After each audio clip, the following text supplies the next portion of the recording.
Terus bagaimana hubungan dengan anak saya yang sekolah di pesantren? Pak, ini mau Dia bisa nanya bolak-balik harokat Terima kasih seperti Bapak. pada Assalamualaikum surat An-Nisa warahmatullahi wabarakatuh. 160. Bismillahirrahmanirrahim. Assalamualaikum warahmatullahi wabarakatuh. Alhamdulillahirabbil alamin, hamdan katsiran thayyiban mubarakan fih, kama yuhibbu rabbuna wa yardah. Pemirsa Fatwa TV dan juga pendengar radio di mana saja Anda berada, ahlan wa sahlan wa marhaban bikum. Kembali kita bersyukur kepada Allah Subhanahu wa taala yang mempertemukan kita kembali di program live interaktif Jalan Lurus Akidah bersama guru kita Ustadz Dr. Abdullah Rai Hafizahullah taala.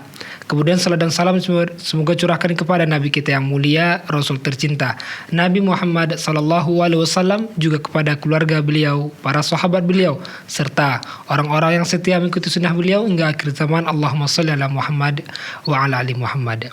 Pemirsa Fatwa TV dan juga penyimak radio, kita informasikan juga bahwasanya acara live interaktif ini juga dirilis oleh radio anggota RTVC, di antaranya Radio Bimbas Yogyakarta, Radio Sahabat Tegal Jawa Tengah, Radio MD FM Probolinggo, Radio Hang FM Batam, Radio Amuba Pangkal Pinang, kemudian Radio Sago FM Sumatera Barat, Radio Gema FM Bontang, juga Radio Al Hikmah Banyuwangi, Radio Tua FM Riau, kemudian Radio Madinah Caruban, lantas Radio Mas FM Solo.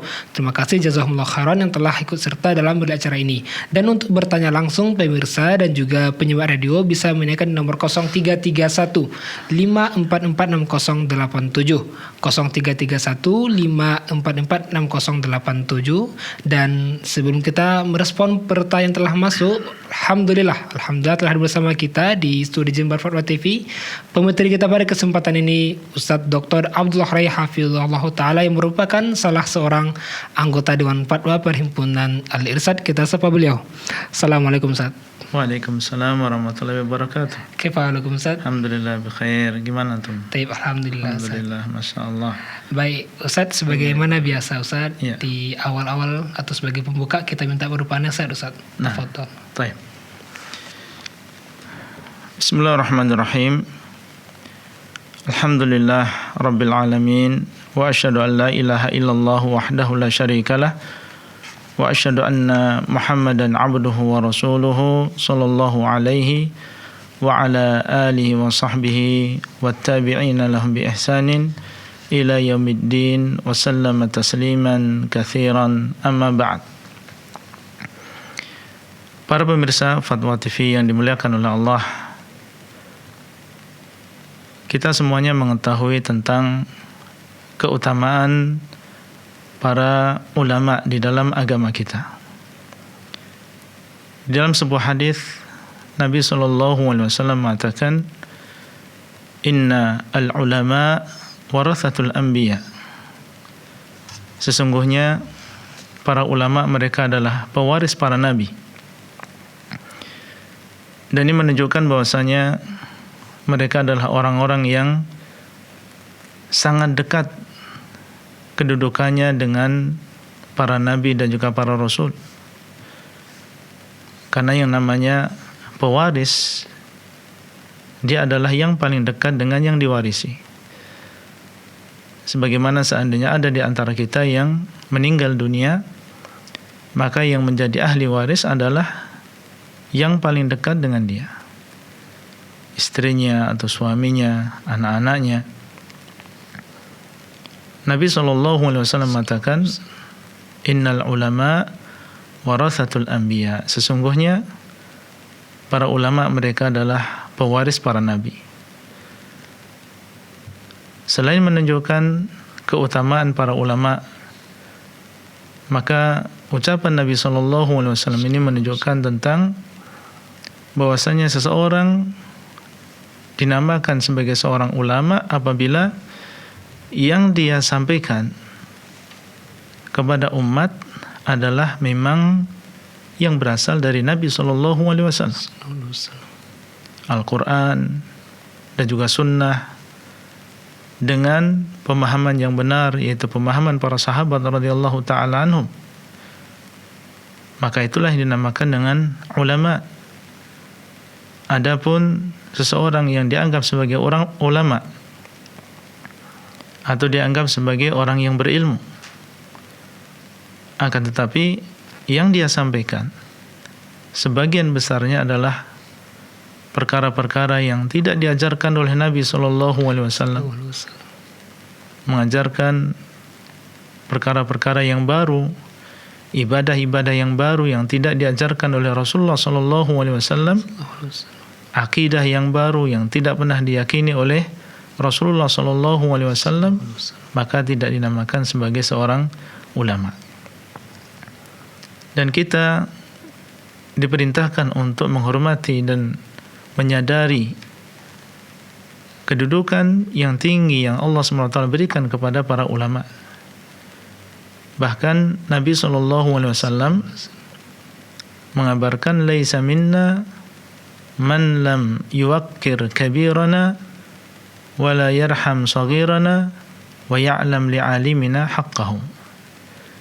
Bukan termasuk golongan kami orang yang tidak menghormati yang lebih tua dan tidak menyayangi yang lebih muda dan tidak mengetahui hak para ulama. Artinya tidak menghormati para ulama dan tidak menghargai mereka.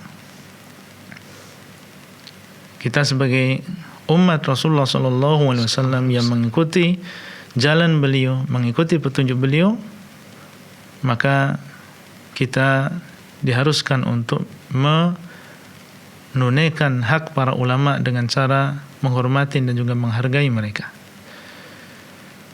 Dan baru saja kaum muslimin kehilangan seorang ulama di antara ulama-ulama ahlu sunnah. Dan tentunya ini adalah musibah bagi kita semua dan kita merasa kehilangan dan bersedih. Namun tidak boleh kita mengatakan kecuali apa yang diridai oleh Allah Azza wa Jalla. Kita semuanya akan kembali kepada Allah. Inna lillahi wa inna ilaihi raji'un. Sungguhnya kita adalah milik Allah dan kita akan kembali kepada Allah. Semua kita tidak terkecuali. Dan Nabi SAW mengabarkan, Inna Allaha la yaqbidu al-ilma intiza'an yantazi'uhu minal ibad. Sungguhnya Allah SWT tidaklah mengambil ilmu begitu saja dari para hamba, walakin yaqbidul ilma biqabdi al-ulama. Akan tapi Allah SWT mengambil ilmu dengan cara mengambil para ulama, yaitu mematikan para ulama. Semakin banyak ulama yang meninggal, maka akan semakin banyak ilmu yang hilang. Hatta idza lam yubqi 'aliman ittakhadha an-nasu ru'usan juhalan. Sehingga ketika tidak tersisa di sana seorang alim, maka akhirnya manusia mengambil pemimpin-pemimpin yang bodoh, orang-orang yang diulamakan padahal mereka adalah juhal. Fasu'ilu fa'aftau bighairi ilm fadallu wa adallu. Akhirnya mereka pun ditanya, kemudian mereka berfatwa tanpa ilmu, akhirnya mereka sesat dan menyesatkan. Ini menunjukkan kenapa kita harus bersedih, dan kenapa kita bersedih dengan meninggalnya para ulama kita. Karena meninggalnya mereka berbeda dengan meninggalnya orang lain. Mereka meninggal dengan membawa ilmu. Oleh karena itu, kejadian yang demikian, peristiwa yang demikian, hendaknya yang pertama menjadikan kita semakin bersemangat untuk menimba ilmu dari para masyayikh dan juga para ulama yang masih hidup bersama kita. Barang siapa di antara kita yang dekat dengan keberadaan mereka dan bisa mengambil ilmu dari majelis-majelis mereka, maka hendaklah kita manfaatkan kesempatan dan waktu tersebut dengan baik. kita berlomba dengan waktu sebelum Allah SWT mengambil mereka dan mengambil ilmu yang bersama mereka, maka kita manfaatkan dengan baik untuk benar-benar mencari dan bersimpuh di depan mereka, mengambil ilmu dari mereka. Kemudian yang kedua, kejadian yang demikian hendaknya juga menjadikan kita secara umum semangat untuk menuntut ilmu. Bukan justru malah menjadikan kita lemah di dalam menuntut ilmu. Kalau kita melihat 2 bulan yang lalu ada ulama yang meninggal, sekarang ada ulama yang meninggal, maka semakin semangat kita untuk menuntut ilmu dan semangat untuk mendakwahkan ilmu ini kepada orang lain. Karena kalau mereka meninggal dunia, maka siapa yang akan menyampaikan agama ini, siapa yang menyampaikan ilmu ini kalau bukan kita? Namun menyampaikan ilmu dan berdakwah harus dengan ilmu. Kita harus belajar terlebih dahulu. Qul hadhihi sabili ad'u ila Allah ala basiratin ana wa man ittaba'ani wa subhanallah wa ma ana minal musyrikin. Katakanlah, ini adalah jalanku. Aku berdakwah kepada Allah di atas ilmu, aku dan juga orang-orang yang mengikuti aku. Itulah mungkin yang ingin kita sampaikan pada kesempatan kali ini. Semoga bermanfaat. Nah, Masya Allah, jazakallah khairan Ustaz ini. Dan kalau kita lihat para ulama itu jika mereka meninggal dunia meninggalkan yang bermanfaat bagi umat, misalkan kitab-kitab mereka seperti itu Ustaz ya. Iya, sahih. Tentunya itu suatu kenikmatan bagi kita dan keutamaan juga pada ulama tersebut. Demikian Ustaz. Sahih. Itu adalah amal jariyah bagi mereka. Dan Nabi SAW menyebutkan bahwasanya idza mata ibnu Adam inqata'a anhu amaluhu. Apabila meninggal seorang anak Adam maka terputus seluruh amalannya. Illa min thalath, kecuali dari 3 perkara, termasuk diantaranya adalah ilmun yuntafa'u bihi, ilmu yang masih diambil manfaatnya oleh orang lain. Demikian para ulama Ahlus Sunnah wal Jamaah, mereka telah menghabiskan kehidupan mereka di dalam ilmu, dalam amal, di dalam dakwah. Mereka meninggalkan ceramah-ceramah yang direkam dan mereka juga meninggalkan kitab-kitab yang dikarang. Selama itu diambil manfaatnya oleh manusia, maka pahala akan terus mengalir kepada mereka, dan itu adalah kelebihan menjadi seorang ulama. Rahimahullah rahmatullahi wabarakatuh. Jazakallah khairan Ustaz. Saat ini baik pemirsa dan juga penyimak radio di mana saja Anda berada, kembali kita mengajak untuk Anda yang ingin berpartisipasi langsung, bertanya langsung berkaitan dengan tema kita Jalan Lurus Akidah, bisa menaikkan di nomor 0331 5446087. Baik Ustaz, kita coba bacakan soal pertama Ustaz dari Ibu Erna di Jerman Ustaz. Ustaz, seseorang mengatakan tidak perlu mendoakan orang yang telah meninggal, semoga ia wafat dalam keadaan husnul khotimah, karena orangnya telah wafat dan doa itu sudah tidak bermanfaat lagi baginya. Ia berkata bahwa husnul khotimah artinya jika seseorang bisa mengucapkan kalimat la ilaha illallah sebelum menghembuskan nafasnya terakhir. Nah, jika seseorang sedang sakarat, barulah kita doakan, ya Allah, wafatkan ia dalam keadaan husnul khotimah. Apakah benar pernyataan ini Ustaz? Ya. Nabi SAW beliau mengajarkan kepada kita untuk mengucapkan salam dalam berziarah kubur. Di antara yang lafaz yang datang dari beliau SAW, Assalamualaikum ahlad diyar minal mu'minina wal muslimin wa inna insya'allahu la lahiqun as'alullaha lana wa lakumul afiyah. Semoga keselamatan atas kalian wahai penduduk negeri. Maksudnya adalah yang dikuburkan, karena itu adalah sebuah perkampungan, sebuah negeri dari kalangan orang-orang yang beriman dan juga orang-orang Islam. Dan sesungguhnya kami akan menyusul kalian. Kami memohon atau aku memohon untuk kami dan juga untuk kalian keselamatan. Ini menunjukkan bahwasanya doa bagi orang yang sudah meninggal dunia itu bermanfaat. Dan keliru ucapan orang tadi yang mengatakan bahwasanya tidak ada manfaat kita mendoakan untuk orang yang meninggal. Doa kita untuk orang yang sudah meninggal ini bermanfaat. Buktinya Nabi SAW mengajarkan kita salam ketika berziarah kubur, dan yang ada di depan kita mereka sudah meninggal dunia. Demikian pula di dalam agama kita ada syariat menyolatkan orang yang meninggal dunia, yang isinya adalah doa dengan ampunan. Seperti misalnya mengucapkan Allahumma ighfir li hayyina wa mayyitina wa syahidina wa ghaibina wa saghirina wa kabirina wa dzakarina wa unthana. Allahumma innahu man ahyaytahu minna fa ahyi 'ala al-islam wa man tawaffaytahu minna fa tawaffa 'ala al-iman. Allahumma la tahrimna ajrahu wa la tudhillana ba'dahu. Ya. Doa untuk orang yang meninggal dunia, kita salatkan dia dan kita doakan di dalam salat kita dengan ampunan. Ini menunjukkan bahwasanya doa untuk orang yang meninggal dunia ini bermanfaat.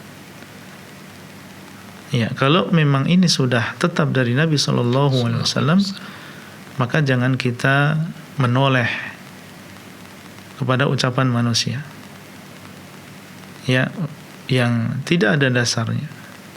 Dari mana dia mengatakan bahwasanya doa tadi tidak bermanfaat? Tidak diragukan bahwasanya seseorang ketika melihat orang yang sakaratul maut, kita doakan dan kita talqin, kita katakan, wahai fulan, ucapkan la ilaha illallah. Karena Nabi SAW mengatakan, man kana akhiru kalamihi la ilaha illallah dakhalal jannah. Barang siapa yang ucapan terakhirnya adalah la ilaha illallah, maka dia akan masuk ke dalam surga. Ya, kita talqin dia dan kita doakan semoga dimudahkan dan semoga husnul khatimah. Tapi kalau mengatakan cukup dengan itu saja, setelah dia meninggal dunia tidak perlu didoakan, maka ini pendapat yang keliru. Jadi kita talqin dan kita doakan sebelum dia meninggal dunia, dan setelah meninggal dunia juga kita doakan. Wallahu ta'ala a'lam. Jazakallah khairan atas jawaban penjelasannya. Demikian yang bertanya, semoga bisa dipahami. Baik, sudah terhubung bersama kita penelpon Ustaz. Kita coba sapa. Assalamualaikum Fatwa TV. Waalaikumsalam warahmatullahi wabarakatuh. Ya, suara yang tidak asing lagi ini Ibu Rosmini Ustaz. Masya Allah. Ya, silakan Ibu Rosmini. Betul. Ya. Assalamualaikum warahmatullahi wabarakatuh, Ustaz. Assalamualaikum warahmatullahi wabarakatuh. Kami ingin bertanya tentang hibah atau membicarakan orang lain. Itu kan tidak boleh. Ya. Begini, ada orang pinjam uang pada adik saya. Namanya pinjam kan ya mestinya di suatu saat disuruh mengembalikan, tapi belum bisa. Terus kami sebagai kakak juga diajak berbicara. Sebetulnya kan tidak boleh, itu berdosa. Nah, ketika saya lama-lama itu teringat dosa, kami ingin mohon maaf. Kami datang ke tempat rumahnya. Ternyata orangnya itu sudah pindah rumah dan sudah meninggal. Terus yang kami maksud, bagaimana cara saya minta maaf terhadap orang itu? Ya. Bersama adik saya datang ke rumahnya. Ya. Cukup sekian, terima kasih jawabannya. Jazakumullah khairan. Assalamualaikum warahmatullahi wabarakatuh. Waalaikumsalam warahmatullahi wabarakatuh. Ya, silakan Ustaz. Baik. Rasulullah sallallahu alaihi wasallam mengatakan, man kana lahu madlamatun li akhihi falyatahallalhu minhu al-an qabla an la yakuna dinarun wala dirham. Beliau sallallahu alaihi wasallam mengatakan, barang siapa yang memiliki kezaliman kepada saudaranya, maka hendaklah dia minta dihalalkan sekarang, yaitu di dunia, sebelum datang waktu di mana tidak ada manfaat dinar dan juga dirham. Ini menunjukkan bahwa seorang muslim takut atas kezaliman yang dia lakukan kepada saudaranya. Ya, apalagi dalam sebuah hadis Nabi SAW mengatakan, "Al-zulmu zulumatun yaumal qiyamah." Kezaliman itu adalah kegelapan-kegelapan di hari kiamat. Dan ini mencakup seluruh kezaliman yang dilakukan oleh seseorang kepada orang lain. Termasuk diantaranya adalah kezaliman dalam masalah kehormatan, seperti ghibah, yaitu membicarakan kejelekan dia.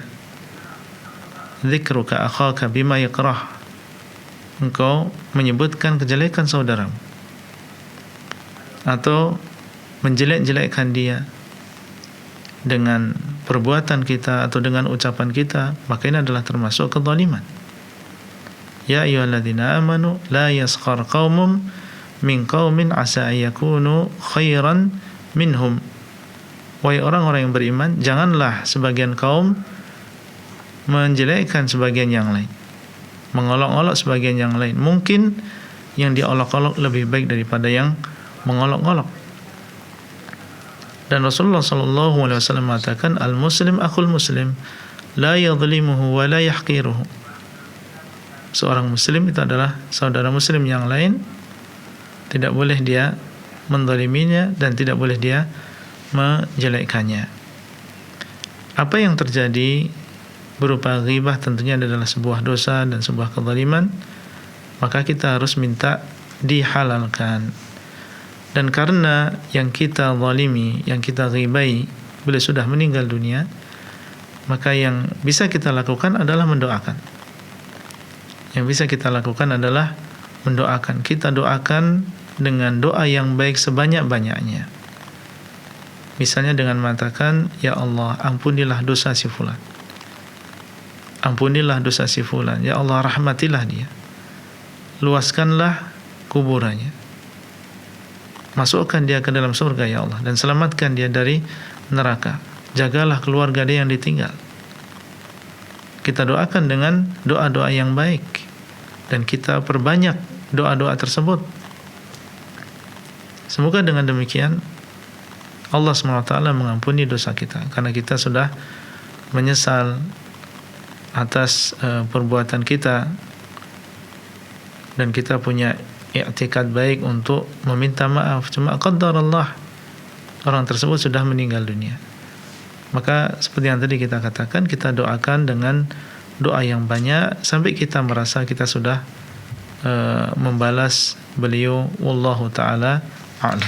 Jazakallah khairan atas jawaban penjelasannya. Demikian Ibu Rosmini yang bertanya, semoga bisa dipahami. Baik, sudah ada penelpon berikutnya, Ya, kita coba angkat. Assalamualaikum Fatwa TV. Assalamualaikum Fatwa TV. Waalaikumsalam. Ya, bersama siapa di mana? Ya, nama di Banyuwangi. Ya, silakan Bapak. Ya. Waalaikumsalam. Ya, silakan Bapak pertanyaannya. Suruh fokus ke kita. Mungkin volume televisinya dikecilkan dulu Bapak. Cukup dengarkan via telepon saja. Ini pertanyaannya adalah mengenai orang yang tidak meninggal atau Bisa dengar dengan jelas? Anak nggak dengar. Ya, suara kurang jelas Bapak. Halo? Suaranya kurang jelas. Mungkin bisa fokus dengan telepon. Iya, halo? Ya, halo. Ya.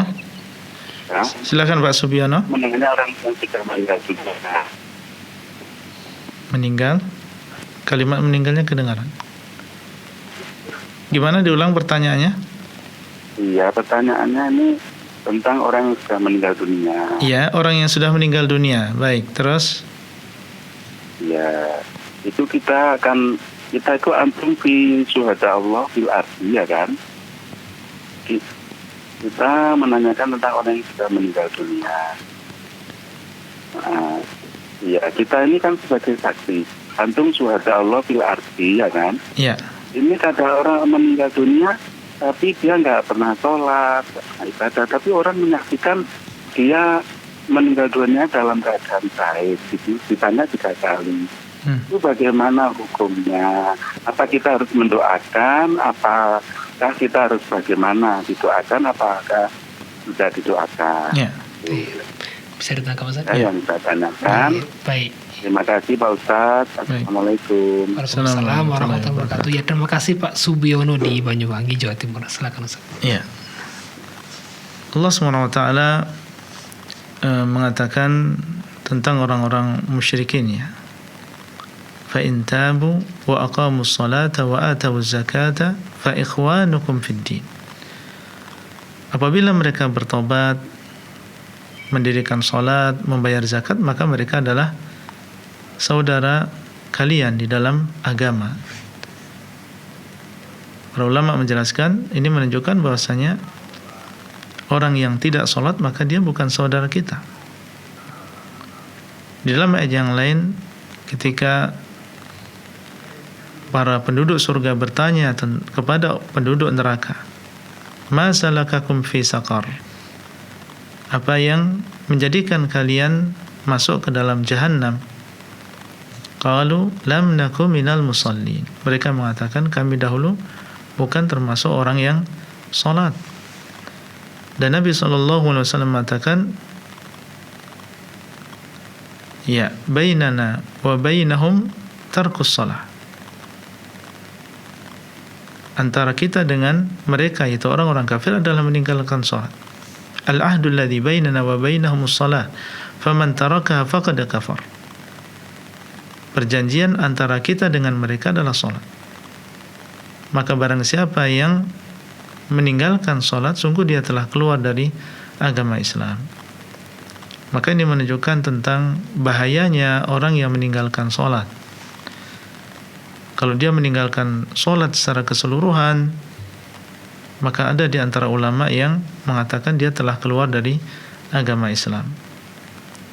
Dan tentunya apa yang menjadi sebab dikatakan bahwa orang tersebut adalah baik? Kalau seseorang meninggalkan salat, maka bukan orang yang baik. Orang yang meninggalkan salat bukan orang yang baik. Sehingga tidak ada gunanya seseorang mengatakan bahwasanya orang ini adalah orang yang baik. Ini namanya syahadatuz zur.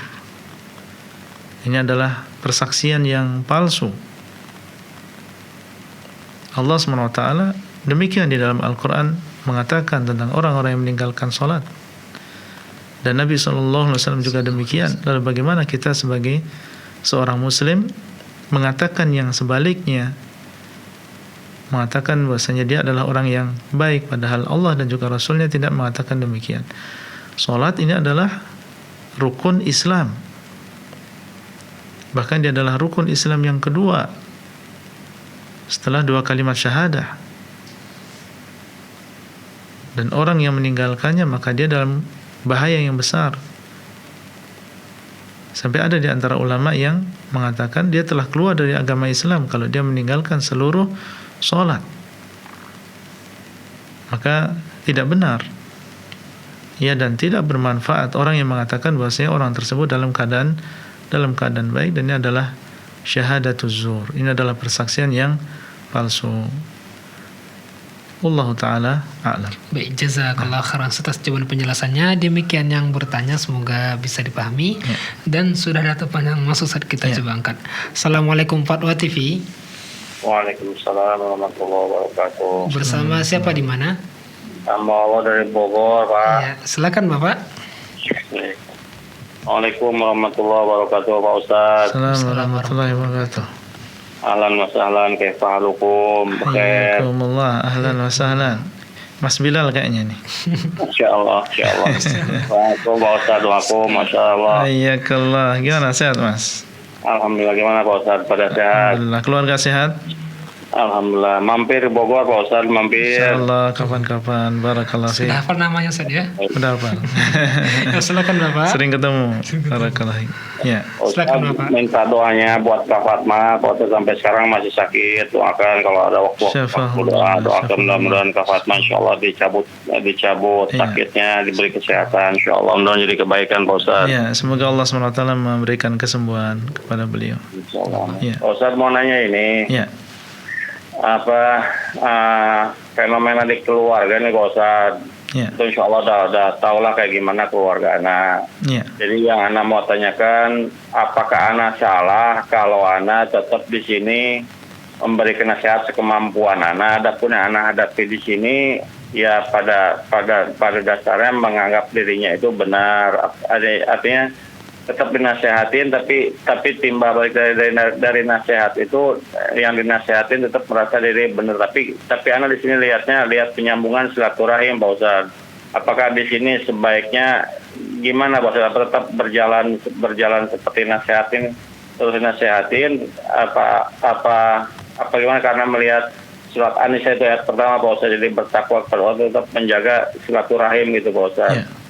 Nah, jadi ada kalanya perkataannya ini nyeleneh gitu, Pak Ustadz. Artinya kita duduk di majelis apa yang dibicarakan, tapi bertentangan dengan apa yang kita pahami gitu. Padahal nggak seperti kayak gitu. Nah, tapi yang kita lihat di sini masalah silaturahimnya di sini, Pak Ustadz. Nah, ini masalah silaturahim gini, apa tetap dibenarkan kalau kita memprioritaskan masalah silaturahim di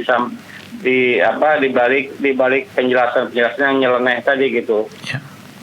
Ya. Allah itu aja, Pak Ustadz. Syukur Pak Ustadz. Jazakallah khair. Assalamualaikum warahmatullahi wabarakatuh. Assalamualaikum warahmatullahi wabarakatuh. Silakan Ustaz. Ya.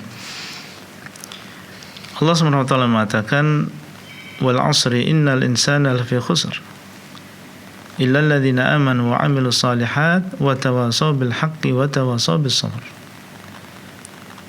Demi masa, sesungguhnya manusia itu dalam keadaan rugi, kecuali orang-orang yang beriman dan beramal soleh, dan mereka saling berwasiat dengan kebenaran dan saling berwasiat dengan kesabaran. Ini menunjukkan kita sebagai seorang muslim, seorang yang beriman, supaya kita terlepas dari kerugian, kita harus memiliki sifat saling berwasiat satu dengan yang lain. Secara umum, antara kita dengan sesama muslim, maka kita saling mengingatkan. Kita ini lemah. Kalau kita sendiri-sendiri, maka kita semakin lemah. Tapi kalau kita bersama yang lain, ya, A melihat si B dalam keadaan lemah, diingatkan. Si B melihat si A dalam keadaan lemah, diingatkan. Sampai kita meninggal dunia dan sama-sama meninggal di atas Islam dan juga di atas iman, maka inilah keberuntungan, bukan sebuah kerugian. Kalau itu keluarga, maka tambah lagi haknya. Kalau dengan sesama muslim saja kita saling menasihati, apalagi itu dengan keluarga sendiri. Ya, dengan adik, dengan kakak, yang di sana ada tambahan hak dan kecintaan kita kepada mereka lebih. Di sana ada kecintaan secara tabiat manusia. Kakak mencintai adiknya, adik mencintai kakaknya. Kalau kita memang cinta kepada saudara kita, kepada kerabat kita, maka kita berusaha untuk menyampaikan al-haq ini kepada mereka, supaya kita sama-sama selamat di dunia dan juga di akhirat. Supaya kita sama-sama bahagia di dunia dan juga di akhirat. Sebagaimana kita di dunia gembira dan bahagia berkumpul dengan mereka, maka kita pun berkeinginan kalau kita juga berkumpul dengan mereka di akhirat. Bagaimana caranya? Kalau mereka salah, punya keyakinan yang salah, tata cara ibadah yang salah, ya kita ingatkan. Terus kalau mereka misalnya menolak atau mereka justru malah menghina kita, mencaci kita, bagaimana? Ya bersabar. Makanya dalam ayat tadi, wa tawashaw bis sabr, dan mereka saling berwasiat dengan kesabaran. Kita sampaikan ya dengan cara yang benar, kemudian kita bersabar atas akibat dari dakwah kita tersebut. Luqman ketika beliau menasihati putranya, ya bunayya aqimus shalah wa'mur bil ma'ruf wanha 'anil munkar wasbir 'ala ma asabak. Wahai anakku, dirikanlah salat, perintahlah dengan kebaikan, cegahlah dari kemungkaran, dan bersabarlah atas apa yang menimpamu. Demikian memang dakwah. Ya, dan insya Allah kalau itu keluarga sendiri, tentunya ancaman dan juga gangguan tidak seperti yang terjadi mungkin di luar sana ya. Insya Allah lebih ringan. Ya, maka kita harus bersabar. Kita sampaikan ilmu ini dan kebenaran ini kepada mereka, dan mereka lebih berhak daripada yang lain. Oleh karena itu Nabi SAW, beliau adalah orang yang sangat menjaga silaturahim. Ya, menyambung kekeluargaan, kekerabatan. Sampai Khadijah radhiyallahu taala anha ketika melihat Nabi SAW dalam keadaan ketakutan karena baru saja melihat Jibril, maka Khadijah radhiyallahu taala anha menyebutkan tentang sifat-sifat Nabi SAW dan akhlak beliau. Di antaranya disebutkan, innaka latasilur rahim, wallahi ma akhzakallahu abadan, innaka latasilur rahim, dan seterusnya. Sungguhnya engkau adalah orang yang sangat menyambung tali silaturahim. Dan ini dilakukan oleh Nabi SAW sebelum beliau menjadi seorang nabi dan setelah beliau menjadi seorang nabi. Beliau sangat menyambung tali silaturahim. Tidak ada yang lebih menyambung tali silaturahim daripada beliau SAW. Namun apakah itu mencegah beliau untuk menyampaikan Islam, menyampaikan dakwah? Ini tidak. Beliau berdiri di atas sofa kemudian mengatakan, ya ma'syara Quraisy, ya Bani Abdi Manaf, ya Bani Abdul Muttalib, dan seterusnya. Beliau panggil keluarganya, keluarga pamannya, kemudian mendakwai mereka, mengajak mereka kepada Islam. Jadi menyambung tali silaturahim tetap beliau lakukan dan semangat kita lakukan. Kemudian dakwah juga kita sampaikan kepada keluarga kita. Jadi kalau ditanya apakah saya berhenti mendakwai mereka, tidak. Terus ya kita dakwai mereka. Bahkan dari silaturahim yang kita lakukan itu mungkin bisa menjadi sebab mereka mendapatkan hidayah. Ketika kita berkunjung, kita memberikan hadiah, kita memperdengarkan sebuah ceramah atau ngobrol tentang sesuatu yang berkaitan dengan agama, semoga ini menjadi sebab mereka mendapatkan hidayah dan tertarik dengan dakwah ini.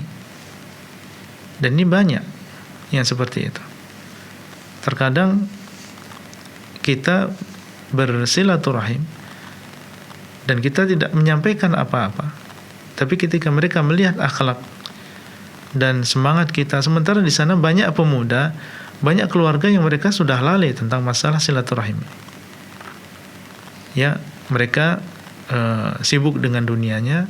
Ada di antara mereka yang memang di atas akidah yang sesat, dan mereka tidak perhatian tentang masalah silaturahim ini. Nah, kita sebagai seorang ahlu sunnah yang sudah diberikan oleh Allah nikmat hidayah, maka dan termasuk sunnah Nabi SAW adalah silaturahim, maka kita hidupkan silaturahim ini.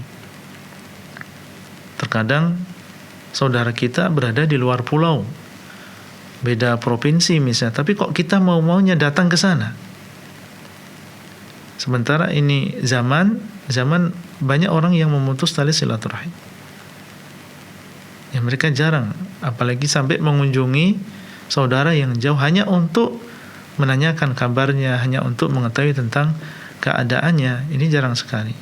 Sehingga kalau kita melakukan itu, semoga ini menjadi sebab dia tertarik dengan dakwah kita. Ya, sehingga kita ketika menyampaikan al-haq ini mudah mereka terima. Iya, jadi dua-duanya jalan, bisa. Silaturahim tetap dilakukan dan dakwah terus jalan. Kalau memang terjadi mereka kemudian marah dan mereka yang terlebih dahulu memutus tali silaturahim, maka kita jangan memutus. Kita berusaha untuk menyambungnya dan kita bersabar. Wallahu taala a'lam. Masya Allah, masalah jazakallah khairan atas Iya, nasihat juga penjelasannya. Semoga bermanfaat dan bisa dipahami oleh yang bertanya. Baik, sudah ada telepon yang menunggu Ustaz. Iya. Insyaallah kita coba angkat. Assalamualaikum Fatwa TV. Waalaikumsalam warahmatullahi wabarakatuh, Ustaz. Iya, silakan Ibu. Iya, Ustaz. Assalamualaikum warahmatullahi wabarakatuh, Ustaz. Assalamualaikum warahmatullahi wabarakatuh.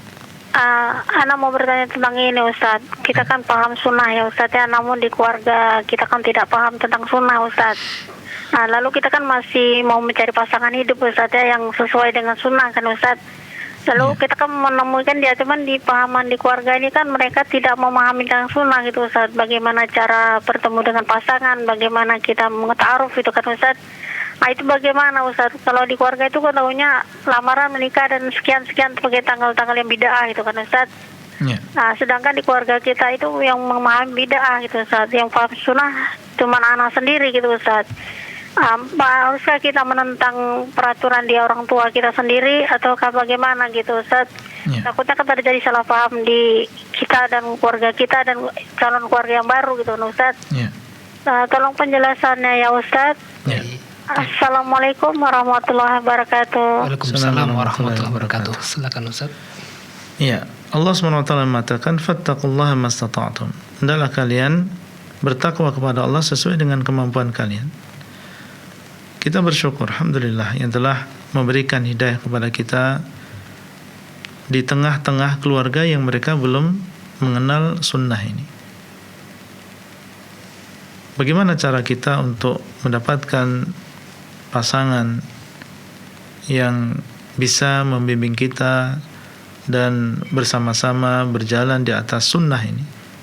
Sementara keluarga kita, kebanyakan mereka atau bahkan semuanya belum ada yang mengenal sunnah Nabi SAW. Maka kita bisa tentunya meminta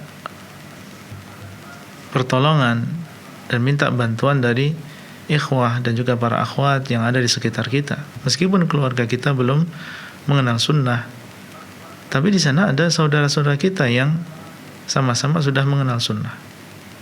Innamal mu'minuna ikhwah. Sungguhnya orang-orang yang beriman mereka adalah saudara.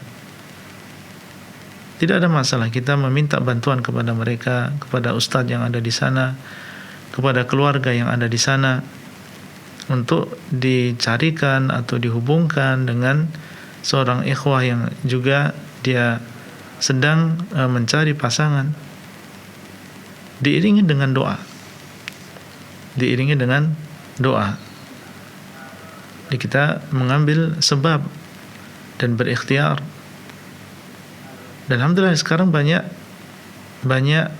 media ya yang sangat membantu kita untuk mencari pasangan. Kalau memang kita gunakan dengan baik, di sana ada kenalan kita di WA atau di grup, atau bahkan di sana ada program-program yang isinya adalah ta'aruf. Kalau memang itu adalah dikelola dengan baik dengan cara yang syar'i, nggak masalah kita mengikuti program-program tersebut. Dan kita kenal ada beberapa orang yang dia mengikuti program tersebut dan berhasil, alhamdulillah. Ya, mendapatkan pasangan hidup yang sesuai dengan keinginan dia. Setelah sebelumnya dia berusaha, alhamdulillah mendapatkan pasangan tersebut. Kita tidak tahu dari mana Allah SWT memberikan pertolongan kepada kita. Taib. Adapun keluarga kita sampaikan sesuai dengan kemampuan kita. Kalau misalnya di sana sudah ketemu, kemudian sudah akan ada proses, misalnya proses khidbah, kemudian proses walimah, ya kita sampaikan bahwasanya walimah dalam Islam adalah demikian dan demikian. Tidak perlu di sana menghitung hari, di sana ada hari yang sial, di sana ada hari yang tidak baik untuk menikah. Kita sampaikan itu tidak ada dalam agama Islam. Tapi kalau setelahnya mereka ternyata masih melakukan, maka itu sudah di luar kemampuan kita. Ya, calon suami kita sudah mengenal sunnah, artinya dia sudah tidak mengikuti acara-acara tersebut atau meyakini keyakinan tersebut. Kita juga demikian, dan masing-masing kita sudah menyampaikan kepada keluarga, tapi mereka masih melakukannya demikian. innaka la tahdi man ahbabta walakin Allah yahdi man yasha. Engkau tidak bisa memberikan hidayah kepada orang yang engkau cintai, termasuk keluarga kita, akan tapi Allah, dialah yang memberikan hidayah kepada siapa yang Allah kehendaki. Kita berusaha untuk menasihati, untuk mengadakan acara yang disyariatkan, yang terbebas dari kemungkaran sesuai dengan kemampuan kita. Adapun setelah itu terjadi kemungkaran, maka yang penting kita sudah berusaha, dan semoga Allah SWT mengampuni dosa kita. Wallahu ta'ala a'lam. Baik, jazakallah khairan atas jawaban penjelasannya juga nasihatnya, semoga bisa dipahami oleh yang bertanya. Baik, sekarang kita bacakan soal telah masuk, Ustaz. Ya. Dari hamba Allah di Kebumen, Jawa Tengah. Ustaz, nenek ana sakit dah 3 bulan. Ya. Dan tidak bisa apa-apa. Di tempat anak orang banyak menyarankan memakai daun kelor, Ustaz. Terus dibacakan sholawat dan bacaan yang anak tidak tahu artinya. Terus diusapkan ke tubuh nenek anak. Katanya agar nenek anak tersebut nenek saya meninggalnya cepat. Soalnya kasihan sudah nggak bisa apa-apa lagi. Ana tidak setuju dengan usulan itu, tapi malah katanya itu yang buat nenek saya susah meninggalnya. Ana mau tanya, apakah kegiatan seperti itu termasuk syirik ya Ustaz? Ya. Allah SWT mengatakan, wa in tuti' aktsara man fil ardi yudhilluka an sabilillah. Kalau engkau mengikuti sebagian besar orang yang ada di bumi, niscaya mereka akan menyesatkan engkau dari jalan Allah. Apa yang disampaikan oleh orang-orang tersebut yang mengatakan supaya neneknya cepat meninggal, maka didatangkan daun kelor, dibacakan sholawat dan seterusnya, ini tidak benar. Ya, ini adalah sesuatu yang baru di dalam agama. Dari mana mereka mengatakan yang demikian? Dari mana mereka mengetahui bahwasanya daun kelor kemudian dibacakan sholawat itu bisa menjadikan seorang cepat meninggal dunia? Ini sesuatu yang perlu dalil. Sehingga apa yang antum lakukan sahih. Antum tidak boleh meyakini dan mengikuti begitu saja apa yang mereka ucapkan. Kita kembali kepada dalil. Dan apa yang terjadi pada nenek antum, maka ini tidak terlepas dari takdir Allah. Tidak terlepas dari takdir Allah. Allah SWT telah menentukan kematian seseorang. Mati dan hidupnya seseorang sudah ditakdirkan oleh Allah. Kalau memang Allah SWT sudah menentukan bahwasanya meninggalnya si fulan adalah tanggal sekian, ya nggak bisa kita mempercepatnya. Ya, kemudian 1 jam sebelumnya sudah mau kita biar cepat mati misalnya. Nggak bisa. Kalau memang sudah ditentukan oleh Allah, dia meninggal bulan depan, ya nggak bisa kita mempercepatnya. Demikian pula kalau sudah datang maka tidak bisa diakhirkan. Baik, apa yang harus kita lakukan? Ya, yang bisa kita lakukan pertama tentunya berdoa, dan kalau memang masih bisa ada kesempatan untuk sembuh, ya kita doakan dengan kesembuhan. Ya, kita doakan dengan kesembuhan. Tapi kalau memang tidak ada harapan untuk sembuh, bisa kita mendoakan, ya Allah, kalau memang kehidupan ini lebih baik bagi beliau, maka panjangkanlah umur beliau, dan kalau kematian itu lebih baik bagi beliau, maka mudahkanlah. Ya, kita doakan dengan kebaikan. Ya, itu yang bisa kita lakukan. Adapun dengan cara-cara seperti itu, maka ini satu yang baru di dalam agama. Jangan kita mengikuti ucapan mereka, tapi cukup kita melakukan sesuatu yang memang dibolehkan di dalam agama kita. Wallahu ta'ala a'lam. Baik, jazakallah khairan atas jawaban penjelasannya. Demikian yang bertanya, semoga bisa dipahami. Baik, sekarang kita bacakan soal berikutnya dari Bapak Eko di Kendal, Ustaz. Ya. Ustaz, saya selalu merasakan was-was, gelisah, selalu ingin menangis, dibayang-bayangi tentang kematian. Apa yang harus saya lakukan? Apakah itu akibat dari dosa-dosa saya? Memang Nabi SAW mengatakan akthiru dzikra hadhimil ladzat. Hendaklah kalian memperbanyak untuk mengingat sesuatu yang akan menghancurkan seluruh kelezatan. Dan yang dimaksud oleh beliau adalah kematian. Kita sebagai seorang muslim disuruh untuk memperbanyak mengingat kematian. Supaya apa? Supaya kita tidak lalai dengan dunia.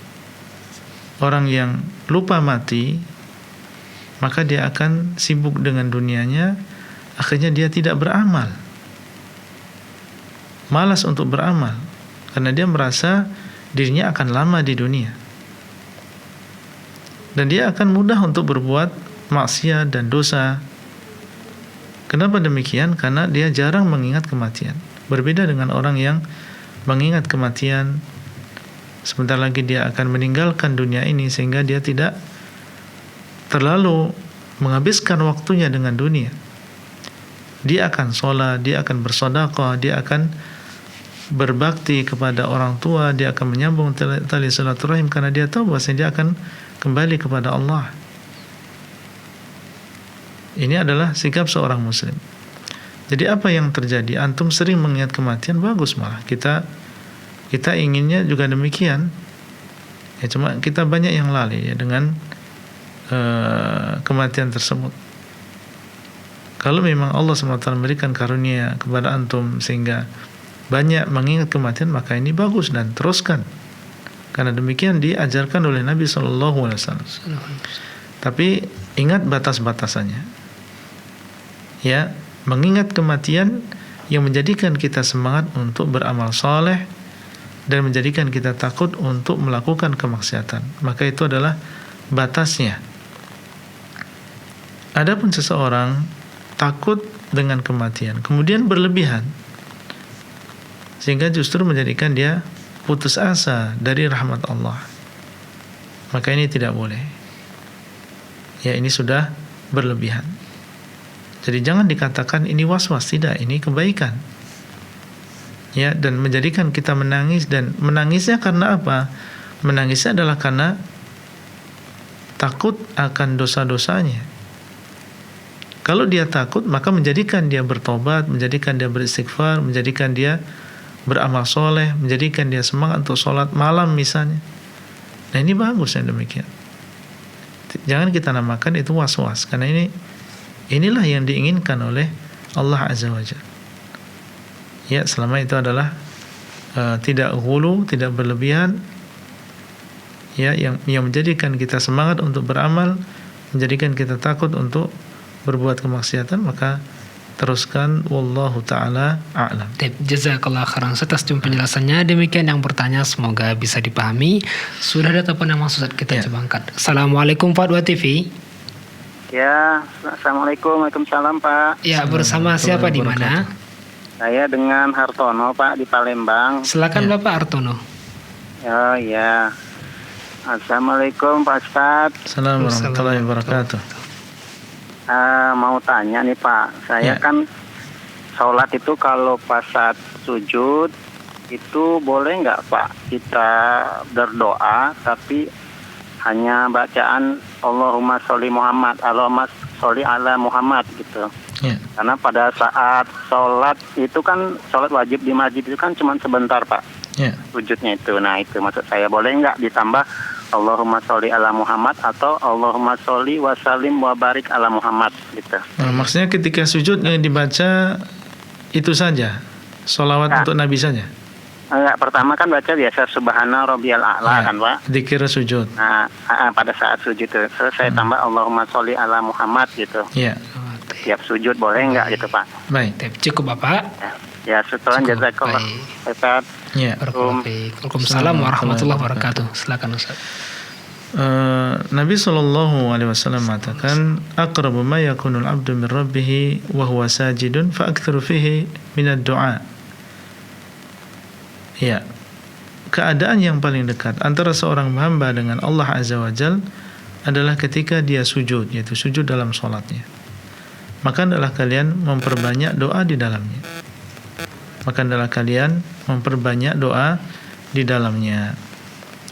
Dan salawat untuk Nabi SAW, ketika kita mengatakan Allahumma salli ala Muhammad, maka ini adalah doa.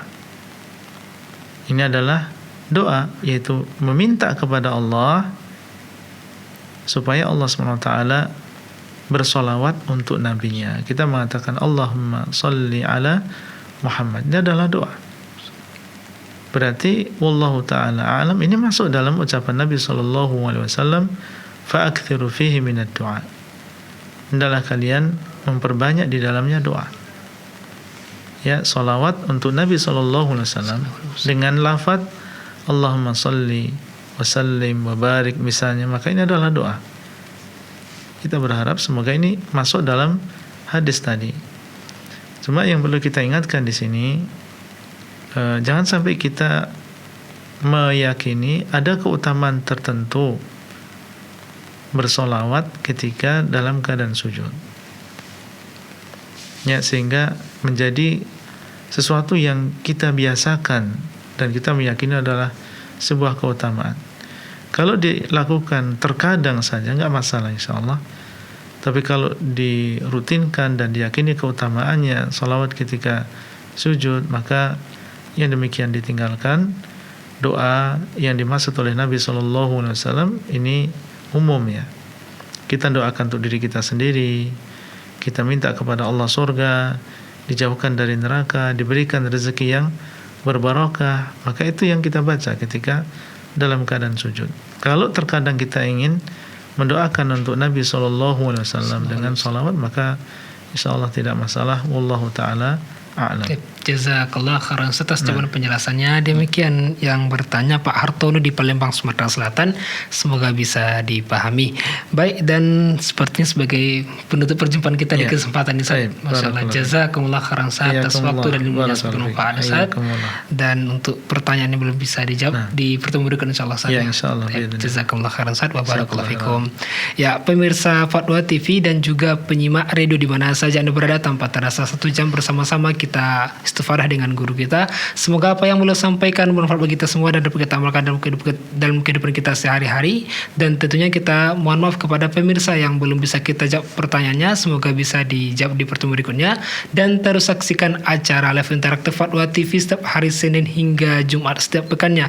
Dan untuk mendapatkan kegiatan informasi kegiatan Dewan Fatwa Perhimpunan Al-Irsyad dan juga Fatwa TV, Anda dapat akses di website www.dewanfatwa.com. Ini dapat kita sajikan pada kesempatan ini. Syukran wa jazakumullah khairan atas kebersamaan semua.